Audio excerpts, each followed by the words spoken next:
Stewart, from Doncaster, has a stage race victory under his belt this season and recorded a top 10 finish for England in the Commonwealth Games road race on Australia's Gold Coast.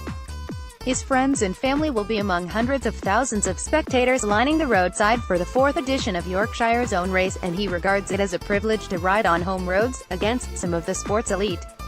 The thing about it is, to the people of Yorkshire probably it's another bike race that goes on in their back garden, said Stewart, but it is a massive race on the world stage and some of the best riders in the world are going to be there, so to us local riders it is very special. It is an experience not many people get to have, a race of that standard on your doorstep.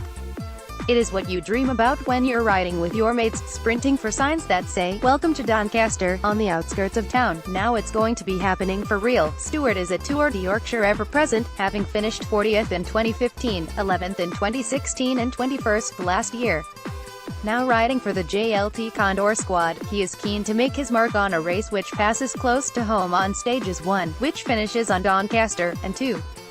Team objectives have yet to be finalized, but Stewart believes the race allows a UCI Continental team like JLT, who are one tier below the elite World Tour squads, a free rein. "It is a race for teams like us to animate, not one for us to control," he said. "That is for the World Tour teams to do. It is a nice opportunity to be aggressive and go for a big result. We will be looking to try and get up there on stages and, potentially, if things go well, to maybe get up there on GC, general classification, the overall result. There's a lot of different opportunities for a team like us, and maybe we'll try to get the King of the Mountains or Sprint jersey." Stewart will be one of JLT's leading hopes for a good result and is going into his home race with some impressive performances to his name this season.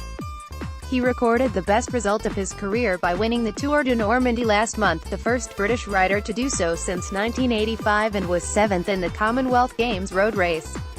Stewart twice attacked off the front of the race, but was caught on the final lap of 9.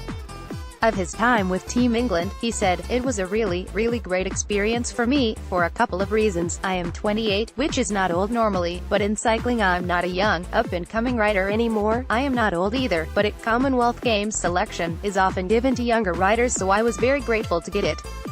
Also, I am not from a cycling family or anything like that, and it kind of validates my decision to take cycling as a career, because it is so well understood by non-cyclists. If I won a stage of the Tour de Yorkshire, my friends and family would be happy for me, but they wouldn't really understand what it means. But to represent your country in the Commonwealth Games, it was really special for my friends and family as well as myself. It was incredible living in the village and seeing all the other athletes. I did a lot of people watching. Conditions in Yorkshire from Thursday to Sunday are likely to be a little different to those Stewart faced on the Gold Coast, where temperatures topped 30 degrees. "It is easier for me to get used to cold weather rather than hot," said Stewart. "I have never really struggled in cold weather, but hot and humid is sometimes difficult. The weather's usually been pretty good for the Tour de Yorkshire, but it was bad for the first couple of days 2 years ago, and that was the time I did well. If the Yorkshire weather's terrible, it will suit me better than if it's nice."